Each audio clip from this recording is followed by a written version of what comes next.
જય પશુપાલક, જય ગૌ માતા.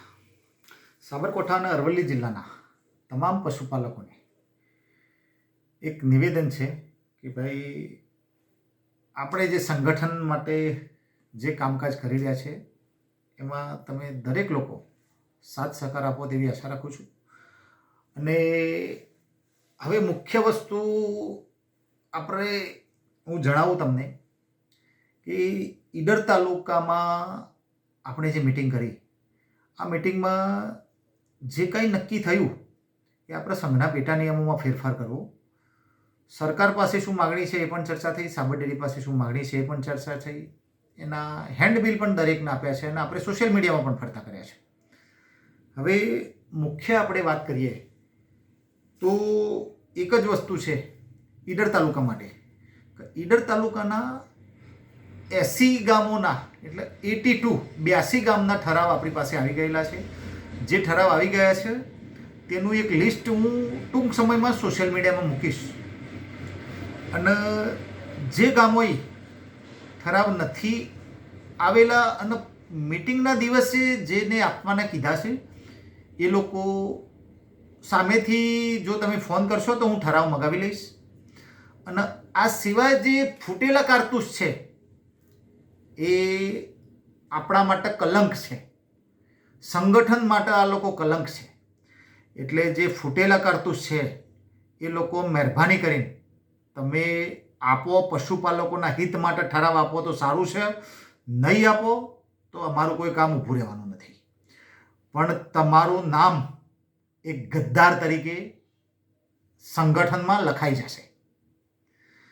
પછી એનું પરિણામ શું ભોગવવું પડશે તમારે એ તમે જાણો છો. પણ પશુપાલકોને જો ઠરાવ આપવો હોય તો તમે ઠરાવ મહેરબાની કરીને આપી દેજો, હજુ સમય છે.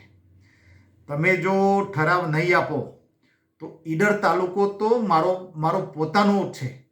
એટલે હું દરેક ગામે ગામ જઈને દરેક પશુપાલકોને એકઠા કરીશ અને પશુપાલકોને પૂછીશ કે આ ઠરાવ તમે આપવા નથી માગતા કે સ્થાનિક દૂધ મંડળીના સત્તાધીશો આપવા નથી માગતા. આ જાણકારી હું મેળવીશ, એક એક નામ જાહેર કરીશ સોશિયલ મીડિયામાં.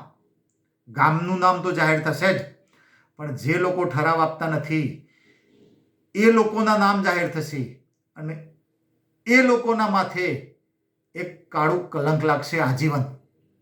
તમારા છોકરા તમને પૂછશે કે પપ્પા તમે આ સંગઠનમાં સહકાર કેમ ના આપ્યો, પશુપાલકોની લડતમાં તમે સહકાર કેમ ના આપ્યો. આ પશુપાલકોના હકની લડત છે અને દરેક સ્થાનિક દૂધ મંડળીવાળા સહકાર આપવો જોઈએ. અને દરેક સહકાર આપશે તો સ્થાનિક પશુપાલકોને પણ ફાયદો થશે અને કર્મચારીઓને પણ ફાયદો થશે. એટલે મહેરબાની કરીને જે લોકો બાકી છે એ તમામ લોકો ઠરાવ આપે અને જે કાંઈ નક્કી થયેલું છે ઈડર મિટિંગમાં કે કેસ થયેલા છે તે દરેક પશુપાલકોને આર્થિક મદદ કરવા માટે તમે દૂધ પ્રમાણે મદદ કરો તેવી હું આશા રાખું છું. અને મુખ્ય પેટા નિયમો ફેરફાર માટે જે કાંઈ જરૂર પડે પેપર, એ તમામ પેપર અમારા કર્મચારીઓને આપશો તો શરૂઆત આપણે ઈડરથી કરીશું અને આખા બંને જિલ્લામાં આપણે તમામ સંગઠન એકત્રિત કરીને અને ગુજરાતના તમામ પશુપાલકો, તમામ મંડળીઓ અને તમામ કર્મચારીઓને હું મારો પોતાનો સમયનો ભોગ આપી અને હું એકઠા કરીશ, એને હું તમને વચન આપું છું. એટલે મહેરબાની કરીને દરેક લોકો સાથ સહકાર આપો તેવી આશા રાખું છું. જય હિન્દ, જય ભારત.